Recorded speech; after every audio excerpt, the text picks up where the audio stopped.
बड़ी सुंदर चर्चा सुना रहे हैं। सुखदेव जी महाराज कह रहे हैं, महाराज भगवान की गोवर्धन लीला में सबसे बड़ी पहल थी, क्या थी? देखो, भगवान ने पहाड़ों को बचाया। किसको बचाया? गोवर्धन एक पर्वत है और भगवान ने उसको बचाया। सबसे पहले एक कदम किसने किया? भगवान श्री कृष्ण जी ने। भगवान की जितनी भी लीलाएं हुई उस सब लीलाओं में राज छुपा है और उस राज में ही राज रखा गया है। और भगवान की चाहे माखन चोरी की लीला हो, अरे भगवान माखन क्यों चुराएंगे? जिसके घर में इतनी गायें हैं तो वो माखन क्यों चुराएंगे? माखन चोर क्यों कहेगा? तो सुखदेव जी ने बड़ा सुंदर भाव कहा है, कहते भगवान माखन नहीं चुराते। माखन चुराने का मतलब आप क्या समझते? भगवान ने घर घर में चोरी करी? माखन नहीं चुराते भगवान। जिसके घर में दूध दही की नदियां बह रही हैं उसको माखन है। तुम्हारे 100 ग्राम 200 ग्राम के मक्खन से क्या लाभ है? तो क्या कहते हैं, भगवान ने जो माखन चुराने की लीला करी है ओए बताती है भगवान ने माखन क्यों चुराया। बोलिए कृष्ण कन्हैया लाल की जय। भगवान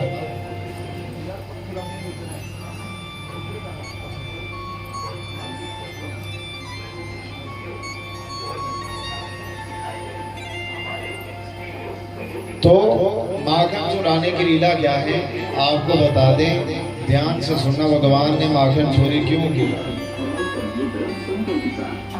भगवान ने माखन इसलिए चुराया, माखन चोर कौन है आपको बता दूं। माखन कैसे बनता है? वबनौर वालों को पता होगा कि माखन कैसे निकालते हैं। किस किस को निकालना आता है माखन? 1 2 3 4। अच्छा, बाकी वालों को नहीं आता है? हाँ, पुरानी मैया को तो सबको आता है। और जो आजकल की पीढ़ी है उनसे तो बेड नहीं छूटता, मक्खन कहां से निकाले? माखन चाहिए हो तो पहले सबसे पहले क्या करना पड़ता है? सबसे पहले हाँ, मैया कहती है दूध लेकर आना पड़ता है। जब दूध लेकर आ गए तो उसके बाद क्या करना पड़ता है? बोलो। हैं? गरम करना पड़ता है। गरम किया, फिर गरम करने के बाद क्या करते हैं? फिर सही टेम्परेचर होना चाहिए कि ज्यादा गरम ज्यादा ठंडा नहीं है, बराबर मात्रा में।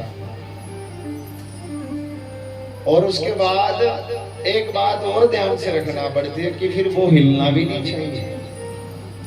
क्या आपको सिखा दे कि कैसे निकालते हैं माखन। फिर वो पात्र हिलना नहीं चाहिए। जब उसका पूरा प्रॉपर समय हो जाए तो उस पर झाग लगा देना चाहिए। क्या करना चाहिए?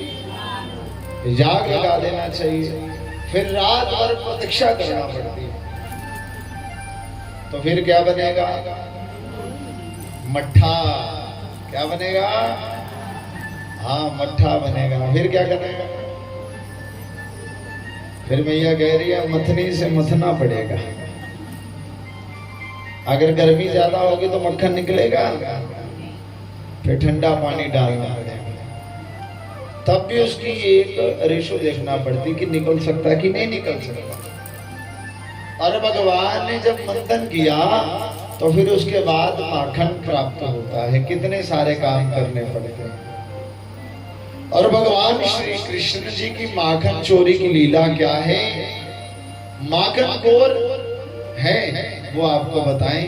कहते हैं जितने आए हुए कथा में श्रोतज्ञ हैं, क्या करना पड़ता है? पहले इनका हाजमा बनाना पड़ता है। क्या करना पड़ता है? जैसे दूध लेकर आए, सब कथा में आए, कथा में आए तो फिर क्या है, उसको गर्म करना पड़ता नहीं। रोज कथा में आए, 1 दिन 2 दिन 3 दिन, धीरे धीरे से पता चला कथा का। फिर क्या हुआ, एक स्थिति बन गई कथा सुनने की। फिर एक आदत डालना पड़ी कि उस स्थान से हिला ना जाए। फिर वो बराबर रखा। जब बराबर रखा तो फिर जाग लगाना था। जाग किसका लगाना, जो तुम्हारे हृदय में परमात्मा का नाम चल रहा है उसको हृदय में स्थापित करना। और संत महाराज, गुरुदेव महाराज अपनी वाणी से भक्तों के हृदय में जाग लगा देते हैं। किसका, भक्ति का। जब तुम्हारे में भक्ति प्रवाहित हो गई तो मतलब दूध में झाग लग गया। जब लग गया तो तुम्हें एक स्थान पर 6 घंटे बैठने की भी आदत डाली, 7 घंटे बैठने की भी आदत डाली, तो मतलब एक समय हो गया परिपूर्ण। जब वो मट्ठा तैयार हो गया तो संत क्या करते हैं, गुरु महाराज क्या कहते हैं, यो भक्ति का जाग लगाया होता है हृदय में, तो फिर माखन कैसे निकालेंगे। फिर वो भजनों के माध्यम से, दृष्टांत के माध्यम से उस दही को मंथन करते हैं, मथते हैं। जब मंथन कर देते हैं तो फिर क्या निकलता उसमें, बोलो। दही छलने के बाद क्या मिलता है, माखन। माखन ऊपर आ जाता है कि नहीं, तो नीचे क्या रह जाता है, बोलो। छाछ, लस्सी रह जाती है ना, लस्सी खल्ले रह जाती ते मक्खन ऊपर आ जाता। ते जिले मक्खन ऊपर आ जाता ते लस्सी खल्ले आ जाती ते मक्खन गुण ते लस्सी। अब बताओ भगनौर वालों, कौन है मक्खन और कौन है लस्सी। अरे मक्खन वो जो कथा सुनने के बाद भी भगवान के नाम श्रवण करे, करवाए, वो माखन है। और जो नीचे रह जाए वो लस्सी है। अब जीवन का निर्णय आपने लेना है कि हमें छाछ की तरह रहना है कि मक्खन की तरह रहना। मतलब जीवन में हम सत्कर्म करते हैं, कथा सुनते हैं, मगर अपने पर अमल नहीं आए, वो 7 दिन के बाद हम फिर लस्सी। तो जो माखन चोर की माखन लीला सुनता है, उसको माखन बनना है तो उसके जीवन पर्यंत ही भगवान का नाम आना चाहिए। बोलो राधे राधे। ऐसे नहीं, जोर से बोलना पड़ेगा, बोलो राधे राधे। आप बताओ मक्खन बनना की लस्सी। हाँ बबनौर वालों, क्या बनना है आप बताओ। उसको कोई जरूरत थी कि चुराने की। और वो बताते हैं कि ऐसे बनते हैं माखन, और तुमने अपने जीवन को लस्सी बनाकर बेच दिया। और मक्खन वाले कोई चले गए, मक्खन लेके कोई चला गया, हम तो लस्सी के छाछ के बराबर है। इसलिए जीवन को हम कब बदलेंगे। सुबह कितने लोग थे जो प्रभात फेरी में आए थे, 1 2 3 अच्छा 4 हो गए, और कोई नहीं, देवता तो कोई नहीं पहुंचा। पहले दिन आया ना मैं जब कथा में, मैंने सोचा है जहाँ तो भागवत बड़ी धूमधाम से होगी, इनकी स्मृति बड़ी स्ट्रांग है, तो पढ़ के गले में ढालते डालते मैंने कहा इतनी बड़ी स्मृति, तो उनकी संख्या कितनी होगी। ए महाराज, अपने काम से इनको फुर्सत नहीं, और देवियों को तो इतना सारा काम है कि उनका सोना बिस्तर ही नहीं छूट पा रहा है। जब तुम अपने जीवन को सुधारना नहीं चाहोगे तो भगवान तेरे घर में तो नहीं आएंगे। हाँ कहते सुख जानी चमड़ी, मुड़ जानी हड्डी, खांसी ते बुखार बिच बुढ़ापे। खा क्या रहे, सारी दुनिया वही खा रही है अत्याचार। इससे ज्यादा तो कोई कुछ खा नहीं रहा, खा रहे हैं। बोलो राधे राधे। इसलिए प्रभात फेरी का मतलब ये नहीं है कि सुबह उठकर आपको तंग किया जाए। प्रभात फेरी का मतलब कथा में आने वाला हर व्यक्ति निरोगी रहे। शास्त्र कहता है पहला सुख निरोगी काया। जब तुम्हें शरीर का सुख नहीं है तो जीवन के जितने मर्जी साधन संसाधनों सब मिट्टी है। एक तरीका बनाया है जीवन जीने का, जीवन को किस तरह से जिया जाए, किस तरह से डाला जाए। चरक संहिता पढ़िए तो आपको जीवन का पता चल जाएगा मेरे शरीर के लिए क्या क्या चाहिए। आज लोग दही पीते हैं, लस्सी पीते हैं, नमक डाल देते हैं तो उस दही लस्सी का फायदा नहीं होता। हमें तो स्वाद चाहिए। क्या चाहिए? खाने पीने की एक पद्धति है। पुराने जमाने का नियम था, आज से 50 साल पहले चले जाओ, उस समय 12 महीनों में 12 सब्जियां नहीं होती थी सरकार। वही होता था मूली का साग, कड़म हो गया है, गोंगलू शोंगलू वगैरह जो साग सब्जी पत्ते यही होता था ना भैया। तो आज 12 महीनों में 25 सब्जियां, फिर भी लोग बीमार। क्यों? अरे मैं तुम्हें ये नहीं कहता कि तुम कथा में बढ़ चढ़ नहीं आओ। धर्म धर्म को मानने वाले पांडव 5 थे, कितने? और कौरवों की संख्या है। तो फिर क्या करें विपरीत वाले? तो 5 भी आ जाओ तो मुझे वो भी कोई आपत्ति नहीं, मगर मेरा एक ही उद्देश्य है कि घर में, हर घर में निरोग रहना चाहिए। अरे जब तुम रोगी हो जाएगी तो क्या फायदा कथा का? कौन सुनेगा? एक कथा फिर व्यथा ही है, मंदिर ऐसे ही। तुम्हें पहले शरीर का सुख चाहिए, बाकी कथाएं तो हो ही जाएगी। जब शरीर का सुख नहीं होगा तो क्या करोगे महाराज? इसलिए कथा हमें यही सिखाती है। सुबह उठकर हम प्रभात फेरी करेंगे, तुम अपनी मर्जी से कभी सैर भी करने जाओ तो 10 मिनट 15 मिनट में महाराज 500,000 बातें कर दें, उसको फायदा कुछ नहीं। शास्त्र को जहां तक हमारे गुरु जी कहते थे कि पहला स्नान पसीने से होना चाहिए। किससे? पसीने से होना चाहिए। सुबह उठकर आपने कसरत कर ली, निकल गए जल्दी जल्दी, दौड़े दौड़े बिना बोले सीताराम करते करते पसीना निकल गया तो समझ लो आज का दिन बहुत अच्छा। तुम जितना मर्जी सजग हो समझ लो, मगर बात बनने वाली नहीं है। बोलो राधे राधे। ऐसे नहीं, प्रेम से बोलना पड़ेगा। बोलो राधे राधे। अभी भी आवाज खुल करनी है, प्रेम से बोलो राधे राधे।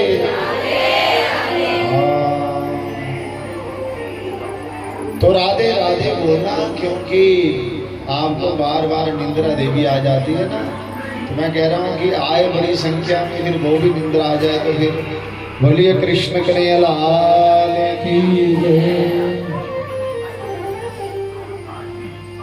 तो जब सारी चीजें हुई तो होने के बाद क्या हुआ महाराज?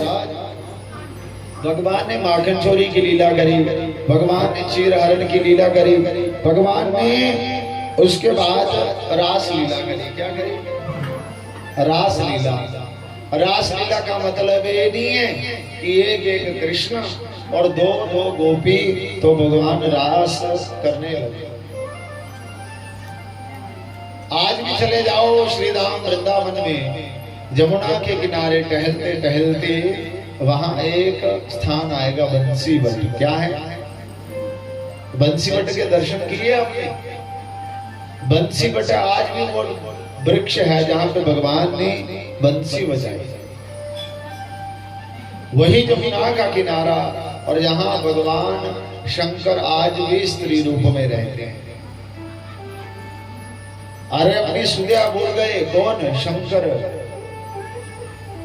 और महाराज स्त्रियों का प्रवेश नहीं है रासलीला में, पुरुषों का। उस रास मंडल में पुरुषों का प्रवेश नहीं। तो शंकर बाबा कहने लगे अरे मैंने भी जाना, मैंने भी जाना है। पार्वती कहती कोई नहीं जा सकता वहां पे पुरुष, तो नहीं जा सकता। तो फिर शंकर कहे कि मैंने जाना है, मैंने जाना है, जाना है, अब जाना है महाराज। ये 4 लोग है ना हटना बना के रखते, जैसे बाल हट। बाल हट आपको बताया अकबर बीरबल वाला प्रसंग। और दूसरा हट है स्त्री हट हैं। जब देवियां अपनी मर्जी पे आ जाए, नहीं तो फरंदा भाई सूली पे चढ़ जाए फिर नहीं मनती है। ठीक है ना भाई साहब? भाई साहब कह रहे हाँ जी। करवा चौथ वाले दिन बंदा चाहे जहां से लग जाए पकड़ ले अपनी गर्दन। देवियां तो कहती मुझे तो 20,000 वाली साड़ी चाहिए, मुझे इतने वाली ही चाहिए। बंदा कहे कि भाई करवा चौथ के दिन आगे नहीं तुम्हें व्यवस्था करनी क्या? कहती नहीं नहीं नहीं, ये तो करवा चौथ है, मुझे तो अभी चाहिए सब कुछ। तो फिर कहरवा पति का कम होता जाता है कि आज का दिन निकल रहा है तो बहुत अच्छा। तो तीसरा स्त्री अपनी बात बनाती है। जब कोई राजा होता है तो राजा भी अपनी चलाता है, और चौथा जोग। साधु महात्मा अगर आगे बार बार मौज फकीरा दी, कदे खंदे चना चवेला, कदे लपटा लेंदे खीरा दे, मांग मांग के टुकड़े खांदे, चाल चले अमीरा दी, वाह वाह रे मौज फकीरा दी। रखा क्या समाज में?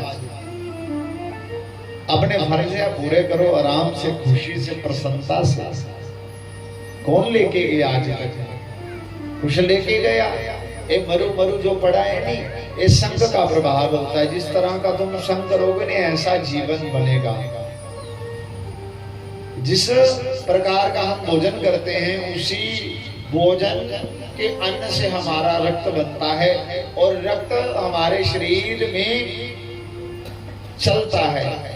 जैसे द्रौपदी की साड़ी भरी सभा में चुराए कोई बोला, अन्न खाया था पापियों के हाथ से, दुराचारियों के हाथ से।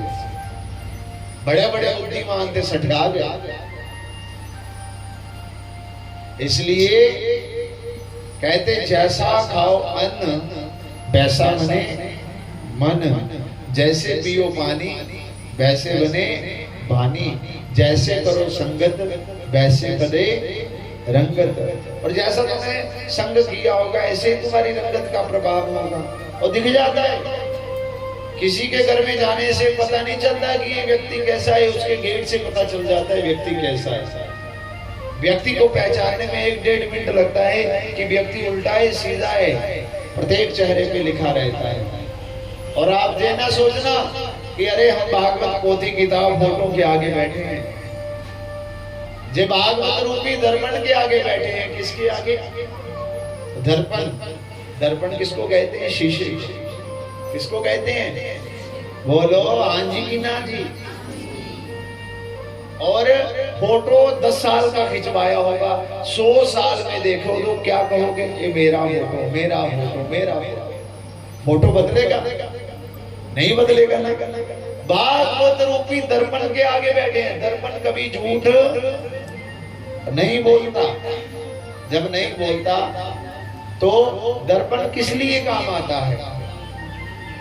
देखने के लिए कि हम सुंदर लगें, हमारा चेहरा कैसा लग रहा है। आपके मुख पे हरा पीला काला सैला दाग होगा तो दर्पण झूठ बोलेगा? बोलो, नहीं बोलेगा। और तुम्हारे चेहरे पे कोई नीला पीला सैला दाग लगा होगा तो उसके लिए अलग अलग साबुन की जरूरत पड़ेगी। अरे नीला दाग है तो नीला साबुन, पीला दाग है पीला साबुन, काला है तो काला साबुन। भागवत रूपी दर्पण के आगे सामने बैठकर ये देखना कि मेरा जीवन राम की तरह बीता कि रावण की तरह बीता, कृष्ण की तरह बीता कि कंस की तरह बीता, शबरी की तरह बीता कि गगे की तरह बीता। और हमारे जीवन में जो भी कोई दाग है तो भागवत कथा रूपी दर्पण के आगे बैठकर हम साफ करेंगे। वो किससे? भगवान के नाम से, भगवान के कार्य से, भगवान की सेवा से, भगवान के भजन से। तो क्या कहने का मतलब? भागवत रूपी दर्पण के आगे बैठ जाओ तो महाराज हर व्यक्ति क्या कहता है कि मैं सुंदर लगूं। तो देवियां तो जाती हैं, आजकल देवता भी जाने लगे। कहाँ? मैया कह रही थी ओ आज ना जो रुक्मणी है ना ब्यूटी पार्लर में गई है। कहाँ गई है? Beauty parlour. ब्यूटी पार्लर कहते हैं, हाँ ये भी जनता है। ब्यूटी पार्लर में जाते हैं तो क्या करते हैं? ओ महाराज जाते हैं तो पता नहीं क्या क्या बनकर आ जाते हैं। जब आ जाते हैं नहीं तो क्या करते हैं? मतलब पार्लर में जाते हैं सुंदर बनने के लिए। तुम्हें कोई पूछो नहीं कि तुम कहाँ गए, तुम भी कहना हम पार्लर की दुकान पे जाते हैं रोज। कहाँ जाते हैं? बोलो। कह रहे हाँ चश्मे वाली मैया कह रही पार्लर की दुकान के, मैया के लिए ताड़ियां बजाते। कह रहे पार्लर की दुकान पे जाते हैं तो पार्लर की दुकान पे क्या करते हैं? अपने को सुंदर बनाते हैं। बनाते हैं कि नहीं? अब बोल दो, अब शर्म नहीं करो, कोई कुछ नहीं। जाते तुम्हें? अरे बनावटी बन ठाकुर जी को अच्छा नहीं लगता, जाते नहीं भैया? हाँ जाते हैं। तो बुढ़ापे में तेरे चेहरे पे 15-15 बट भी पड़ जाए, फिर तुम प्रेस नहीं मारो तब भी सीधे होने वाले होंगे। अगर तुम्हें कोई पूछे तुम कहाँ गए थे, तुम कहना हम पार्लर की दुकान पे गए थे। कहाँ? ठीक कह रहा ना भाई साहब? कहते नहीं कह रहे। उस पार्लर की दुकान से चेहरे सजाए जाते हैं, इस दुकान से आपकी आत्मा सजाई जाएगी।